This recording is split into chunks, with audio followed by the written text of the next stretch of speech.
Et on vous retrouve Théo pour la revue de presse. Bonjour. Bonjour Maxime, bonjour à tous.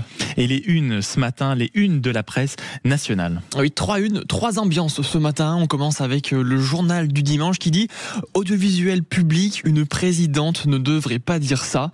Le journal du groupe Bolloré tire à boulet rouge sur Delphine Ernotte. Affaire Le Grand Cohen, embarras des salariés, mauvaise gestion de France Télévisions, tout y passe.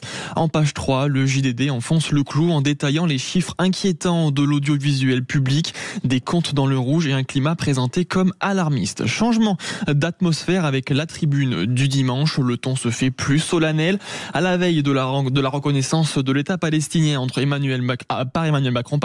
Le titre, l'État palestinien, le défi de l'histoire. En arrière-plan, une photo symbolique, le président français et Benyamin Netanyahou qui se serrent la main.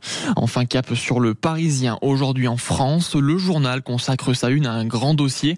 Récit de points, les mystères de l'affaire Jubilard. 6 pages pour revenir sur les faits, les témoignages, mais aussi sur l'état d'esprit d'un village tout entier, Cagnac-les-Mines, près d'Albi, qui aspire à tourner la page.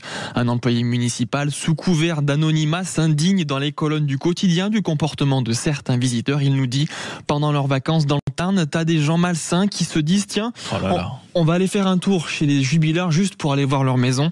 Et il rappelle aussi que ce village aimerait vraiment qu'on mette en avant autre chose que ça. Notre boulangerie a participé à l'émission La meilleure boulangerie de France sur M6. On aimerait plutôt être connu pour ça. Voilà, donc c'est un ras-le-bol vraiment général que rapporte le Parisien. Le procès de Cédric Jubilard s'ouvre lui demain devant la cour d'assises du Tarn pour le meurtre de sa femme Delphine. Il encourt la réclusion à perpétuité. Demain, ce sera une journée spéciale à suivre précisément sur Sud Radio. Vous avez entendu Patrick Roger peut-être entre deux pubs. Journée spéciale avec notamment Christine Bouillot qui sera en direct de ce procès qui s'annonce déjà comme étant historique. Suite de la revue de presse à 8h08 sur Sud Radio. L'interview du jour, c'est à retrouver, vous l'avez esquissé mon cher Théo, ce matin dans le JDD. Oui, c'est celle de Marine Le Pen. Pages 6 et 7 du journal. La chef de file du Rassemblement National n'est pas convaincue par ses échanges avec Sébastien Lecornu. Cette semaine, elle nous dit « J'ai trouvé que tout cela manquait cruellement de cohérence », déplore Marine Le Pen. « Nous avons passé 2 heures ensemble et à la sortie, nous ne savions toujours pas quelle forme prendrait le budget qu'il s'apprête à présenter. Pour la députée du Nord, ce budget devra forcément contenir des économies massives en s'attaquant aux aides sociales versées aux étrangers et marquer une rupture avec ces 8 années de gabegie absolue.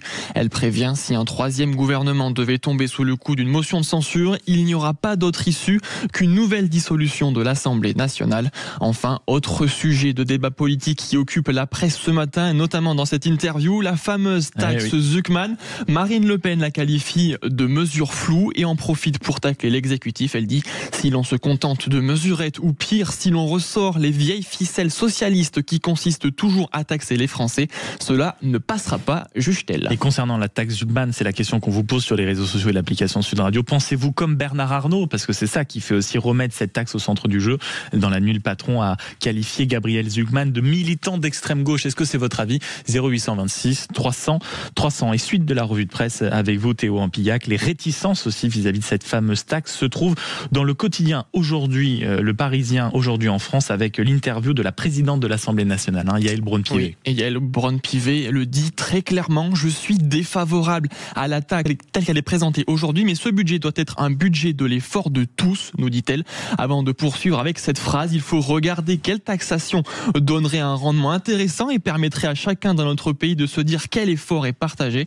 Et enfin, la principale annonce qu'il faut vraiment retenir de cette interview, c'est que Yaël Braun-Pivet souhaite mettre davantage à contribution les grandes fortunes afin de bâtir le budget 2026. Pour elle, il faut changer profondément la manière de gouverner. C'était la revue de presse signée Théo Ampillac.